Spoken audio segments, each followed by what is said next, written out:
नमस्कार दोस्तों, आप पढ़ रहे हैं कक्षा 12वीं एनसीईआरटी गणित, जिसमें आज हम पढ़ेंगे प्रश्नावली 5.6। तो देखिए, इस प्रश्नावली के 6 सवाल तक हम कर चुके हैं। आगे देखते हैं। तो देखिए, आगे 7वां सवाल भी बिल्कुल वैसा ही सवाल है जैसे हमने 6 सवाल तक किए थे।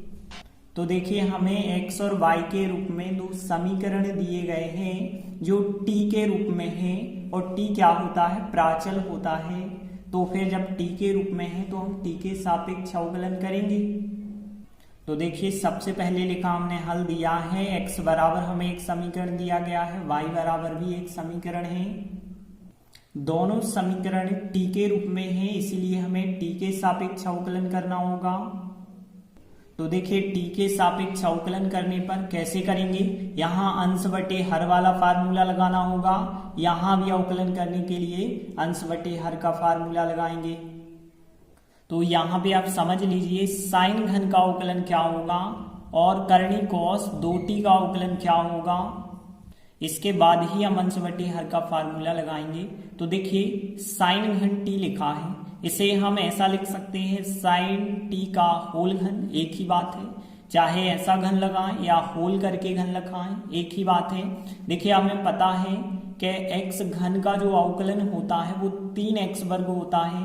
तो फिर साइन t का होल घन जो होगा, इसका अवकलन क्या होगा? 3 साइन वर्ग t होगा। जैसे कि x घन का होता है ना 3x वर्ग, वैसे ही साइन t का होल घन है तो 3 साइन वर्ग t होगा।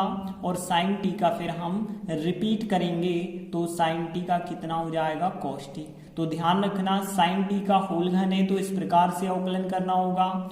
यदि हम बात करें cos घन t है, मतलब cos t का होल घन है, तो कैसे करेंगे? यहाँ पे पहले हो जाएगा 3x वर्ग जो होता है, मतलब 3 cos वर्ग हो जाएगा। तो यहाँ पे 3 cos वर्ग t हो जाएगा और cos t का रिपीट करना होगा। तो cos t का माइनस का साइन t होता है, तो माइनस चिन्ह यहाँ पे लगाएंगे। तो इस प्रकार से इसका अवकलन होगा cos घन का। और यदि हम बात करें करनी cos 2t की बात करें तो इसका अवकलन क्या होगा? तो आपको यदि पता होगा कि करनी x का जो अवकलन होता है वो 1/2 करनी x होता है।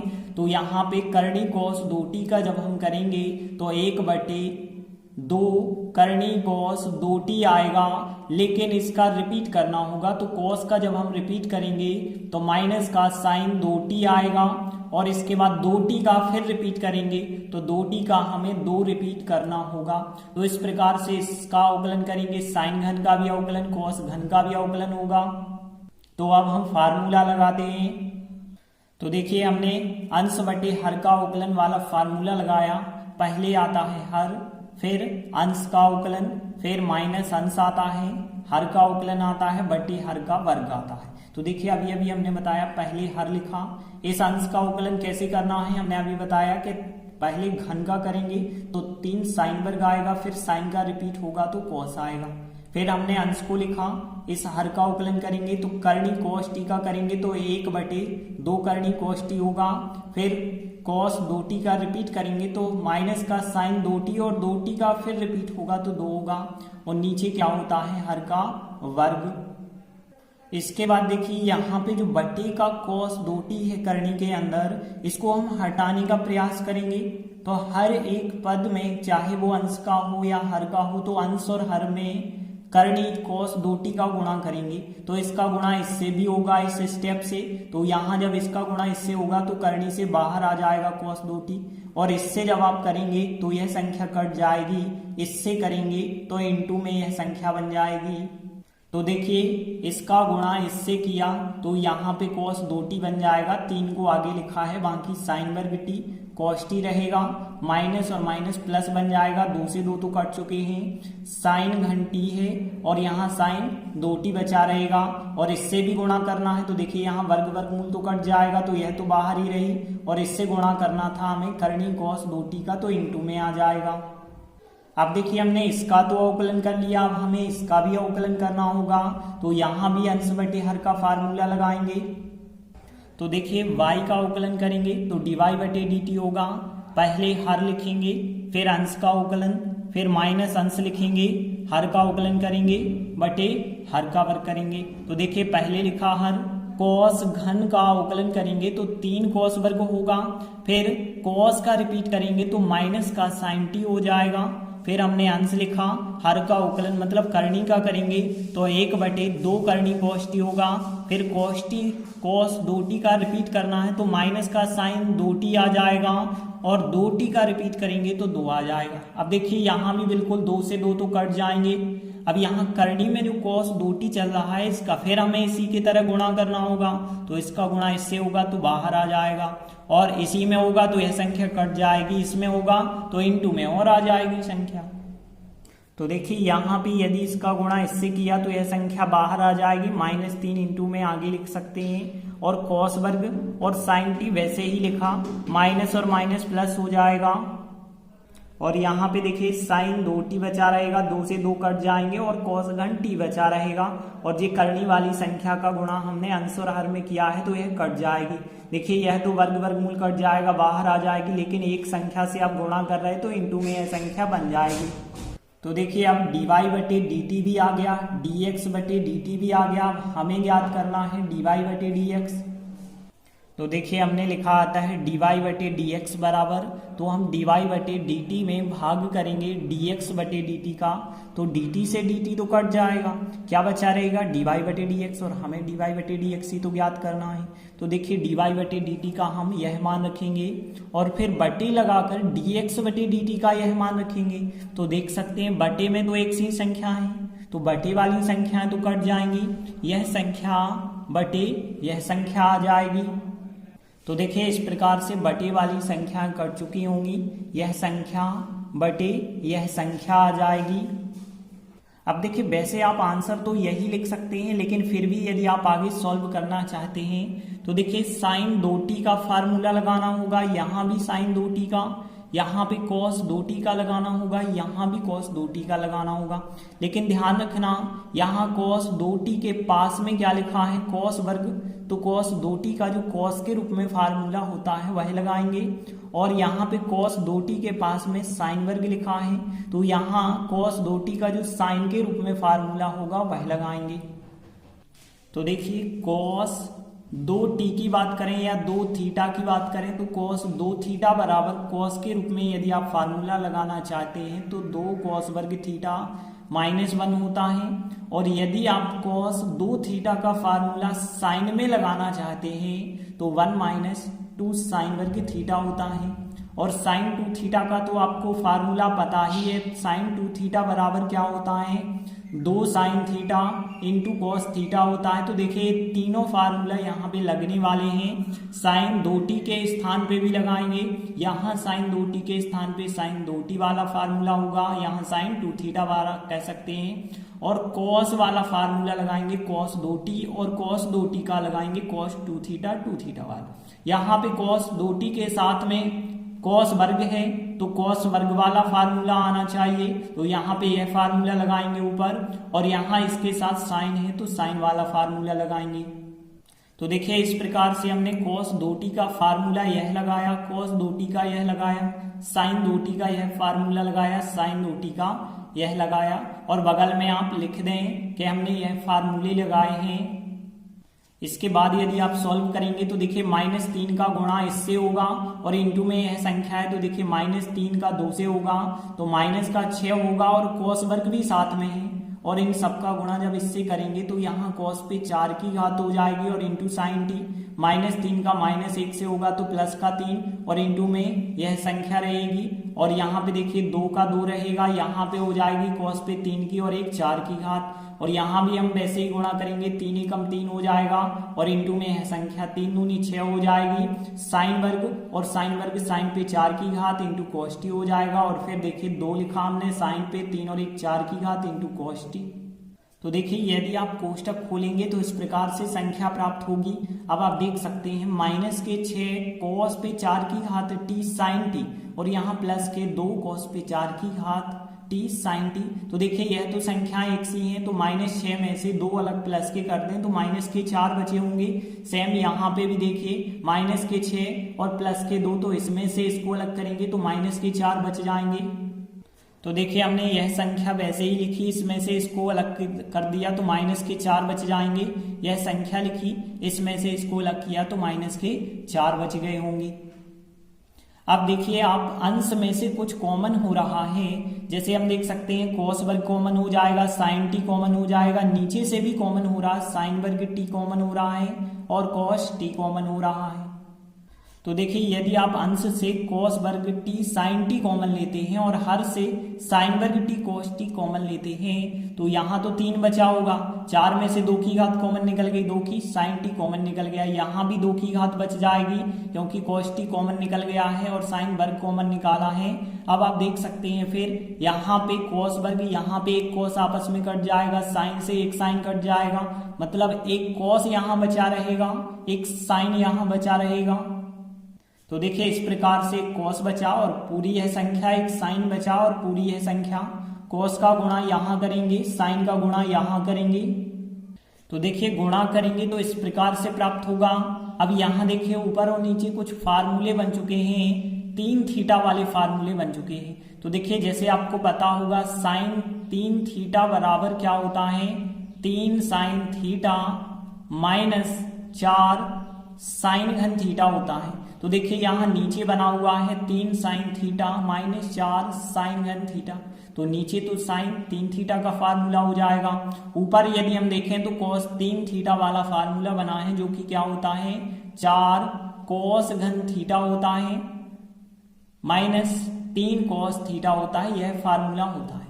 तो देखिए लेकिन थोड़ी सा अंतर क्या है, यह आगे लिखा है, यह पीछे लिखा है, मतलब माइनस चिन्ह का अंतर है। तो यहाँ माइनस का cos 3 थीटा होगा, यहाँ सीधा यह प्लस का sin थीटा हो जाएगा। तो देखिए यहाँ पे माइनस का cos 3 थीटा मतलब 3t आएगा और बटे sin 3t आ जाएगा। बगल में यह फार्मूले भी लिख देना। अब आपको पता है cos बटे sin जो होता है cot कहलाता है, तो फिर बराबर फिर आप क्या लिख सकते हैं, माइनस चिन्ह और cot 3t लिख सकते हैं, यही हमारा आंसर हो जाएगा। तो इस प्रकार से 7वां सवाल कंप्लीट हुआ। इसके बाद देखिए 8वां सवाल दिया गया है, x बराबर a cos t plus log 10 t बटे 2 y बराबर है a sin t। तो देखिए यहाँ जो समीकरण है वो t के रूप में है, तो हमें t के सापेक्ष अवकलन करना पड़ेगा। तो देखिए t के सापेक्ष अवकलन करने पर x का यदि हम करेंगे तो क्या बन जाएगा, dx बटे dt बन जाएगा। और ध्यान देना a तो यहाँ अचर पद है और वो भी गुणा में है, तो a का तो होगा नहीं। cos का यदि आप करेंगे तो देखिए cos का फिर क्या हो जाएगा, माइनस का sin t हो जाएगा।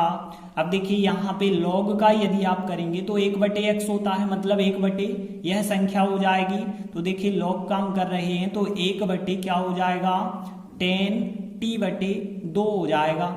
और फिर 10 का रिपीट करेंगे तो देखिए 10 का क्या होता है, सेक वर्ग होता है, तो 10 का सेक वर्ग t बटे 2, फिर t बटे 2 का और रिपीट हो जाएगा तो 1 बटे 2 और यहाँ पे रिपीट हो जाएगा। इस प्रकार से होगा अवकलन। इसके बाद देखिए यह संख्या तो हमने वैसे ही लिखी, अब यहाँ पे ध्यान देना बटे में है 2 तो हमने 2 लिखा।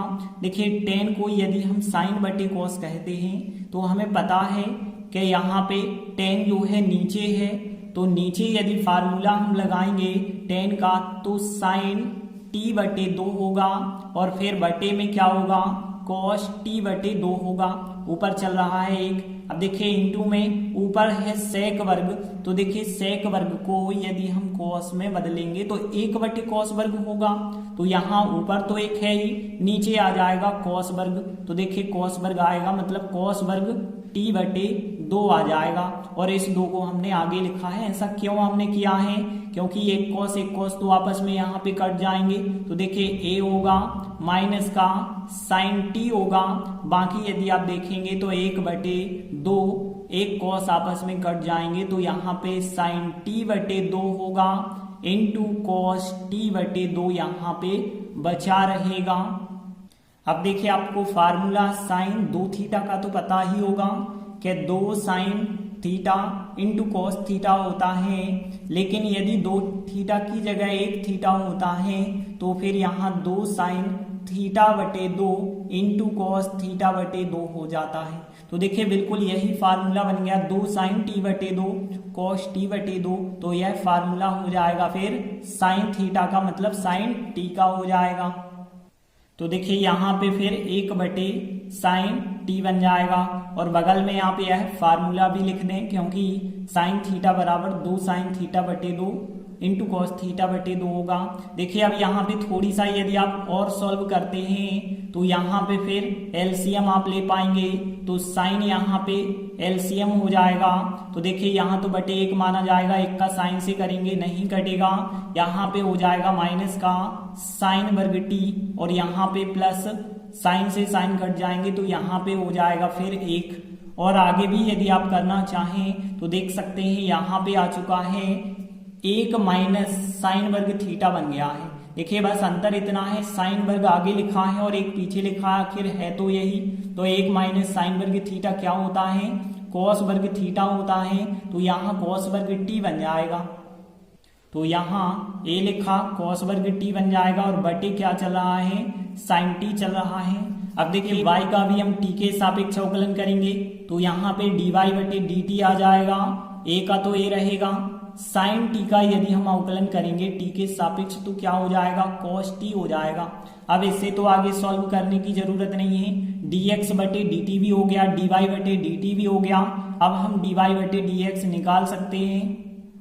तो देखिए हमने लिखा आता है dy बटे dx बराबर, यदि हम निकालना चाहते हैं तो dy बटे dt में भाग करना होगा dx बटे dt से, तब dy बटे dx मिलेगा, क्योंकि dt से dt कट जाएंगे, dy बटे dx ही मिलेगा।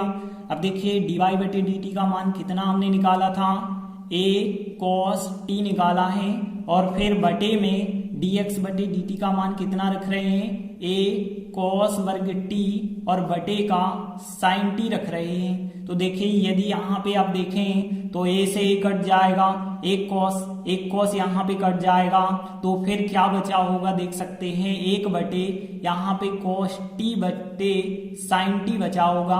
और यदि यह पलट जाएगी तो sin t ऊपर पहुंच जाएगा, cos t नीचे आ जाएगा और sin बटे cos होता है tan, तो tan t जो है हमारा आंसर हो जाएगा। तो इस प्रकार से 8वां सवाल कंप्लीट हुआ। इसके बाद देखिए अगला 9वां सवाल दिया गया है, x बराबर a sec थीटा, y बराबर b tan थीटा। तो देखिए यहाँ पे थीटा के रूप में समीकरण है तो थीटा के सापेक्ष अवकलन करना होगा। तो देखिए थीटा के सापेक्ष अवकलन करने पर x का करेंगे थीटा के सापेक्ष तो dx बटे d थीटा होगा। अब ध्यान देना ये तो यहाँ पे अचर पद है, गुणा में है, लिखा हमने सेक थीटा का अवकलन आपको पता है sec theta into tan theta होता है, तो sec theta into tan theta हो जाएगा। अब देखिए यदि हम इसका अवकलन करते हैं तो देखिए y का अवकलन करेंगे तो dy बटे d थीटा होगा और b तो यहाँ पे अचर पद है वैसे ही रहेगा क्योंकि गुणा में है। टेन का यदि हम करेंगे तो टेन का क्या हो जाता है, सेक वर्ग थीटा। अब देखिए हमें क्या चाहिए, dy बटे dx चाहिए, तो हमने लिखा आता है dy बटे dx हमें कैसे मिलेगा, इसमें भाग करना होगा इससे। तो देखिए dy बटे d थीटा में भाग करेंगे dx बटे d थीटा से, तो d थीटा कट गए तो dy बटे dx मिलेगा। मतलब क्या मिलेगा, देखिए इसका मान यदि हमने dy बटे d थीटा का रखा, b सेक वर्ग थीटा रखा हमने और फिर बटे में dx बटे d थीटा का मान रखा a sec theta into tan theta. अब देखिए यहाँ पे सेक से एक सेक तो कट जाएगा तो यहाँ पे b बटे a बचा होगा और फिर बटे में क्या बचा रहेगा, बटे में टेन बचा रहेगा और ऊपर एक सेक बचा रहेगा। इसके बाद देखिए यदि आप सबको साइन कॉस में बदल देते हैं तो यहाँ पे फिर ध्यान देना b बटे a लिखा हमने। अब देखिए सेक थीटा को हम क्या लिख सकते हैं, 1 बटे कॉस, तो 1 बटे कॉस थीटा लिखा और यहाँ पे टेन थीटा को हम क्या लिख सकते हैं, साइन थीटा बटे कॉस थीटा लिख सकते हैं। अब आप देखेंगे कि यहाँ पे cos थीटा कट जाएंगे क्योंकि यह संख्या पलट के ऊपर जाएगी। तो देखिए पलट के कैसे ऊपर जाएगी, b बटे a लिखा, इनटू में है 1 बटे cos थीटा, और यहाँ पे देखिए यह संख्या यदि पलट जाएगी तो फिर cos थीटा बटे sin थीटा बन जाएगा, जिसमें cos से cos कट जाएगा, क्या बचा होगा, b बटे a बचा होगा और 1 बटे sin बचा होगा। 1 बटे sin को आप कोसेक भी कह सकते हैं, तो फिर b बटे a कोसेक थीटा dy बटे dx का मान हो जाएगा। तो इस प्रकार से 9वां सवाल भी कंप्लीट हुआ। इसके बाद देखिए अगला 10वां सवाल दिया गया है x बराबर a cos theta plus theta sine theta और y बराबर a sine theta minus theta cos theta. तो देखिए थीटा के रूप में समीकरण है, तो हमें थीटा के सापेक्ष अवकलन करना होगा। तो देखिए थीटा के सापेक्ष अवकलन करने पर, तो देखिए x का यदि आप थीटा के सापेक्ष करेंगे तो dx बटे d थीटा बन जाएगा। यहाँ पे देखिए ये तो गुणा में है, अचर पद है, वैसा ही लिखेंगे ए को। अब देखिए cos थीटा का यदि आप करेंगे तो फिर क्या हो जाएगा, साइन थीटा हो जाएगा। अब ध्यान देना प्लस, अब यहाँ पे थीटा का भी करना है, साइन थीटा का भी करना है, मतलब हम कह सकते हैं पहला इंटू दूसरा फलन वाला फार्मूला लगाएंगे।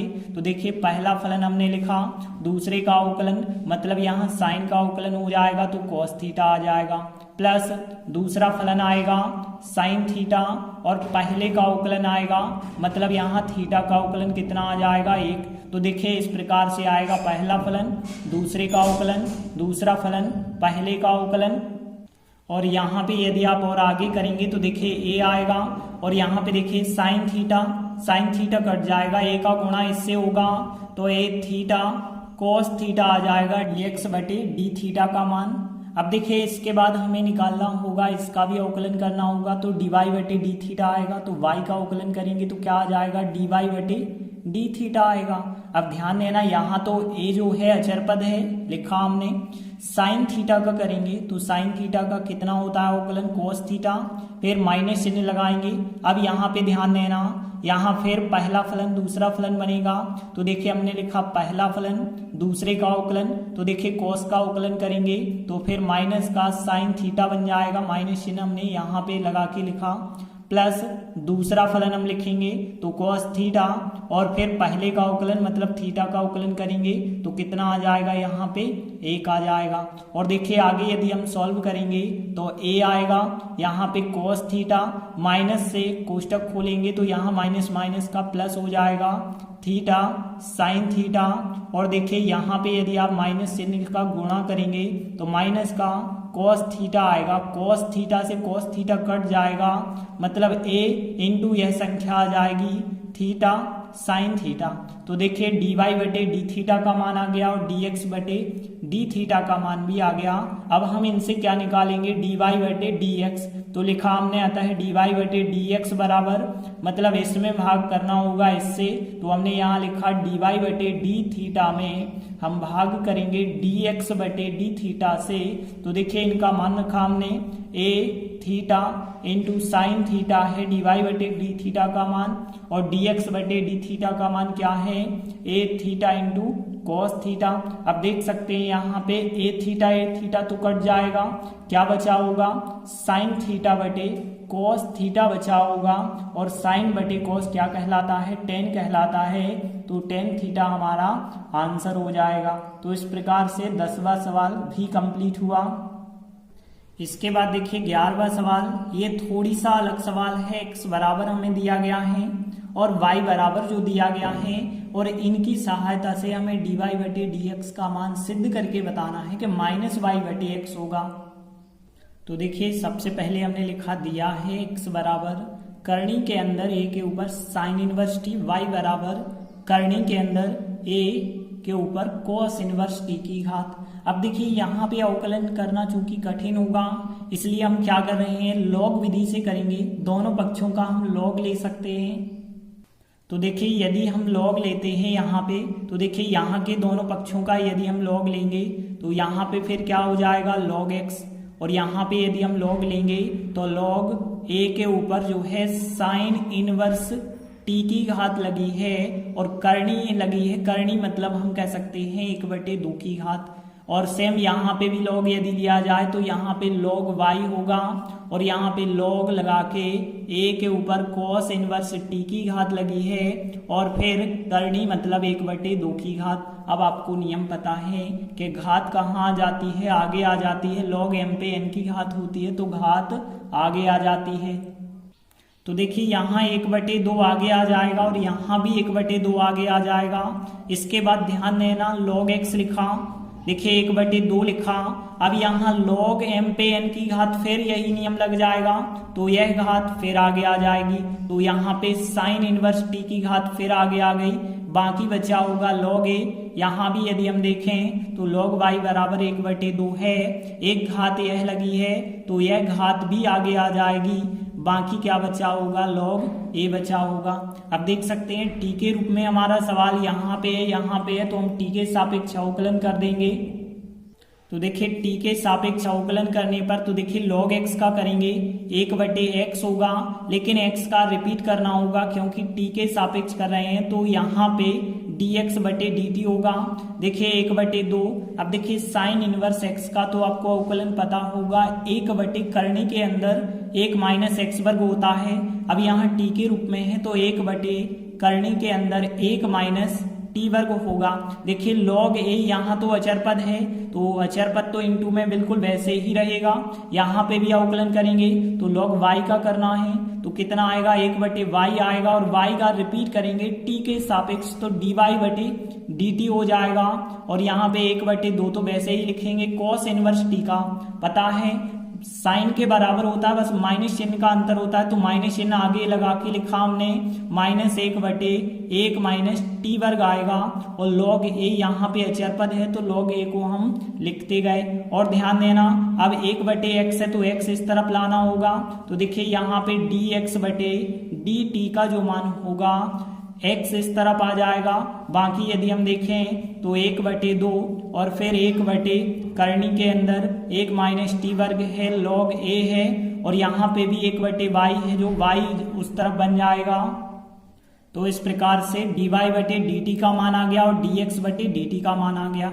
अब देखिए हम निकालेंगे dy/dx बराबर, तो देखिए हमने लिखा आता है dy/dx बराबर, मतलब हम इसमें भाग करेंगे इससे तो dy/dt में भाग करना होगा dx/dt से। तो देखिए फिर इसका मान रखेंगे और फिर इसका भी मान रखेंगे।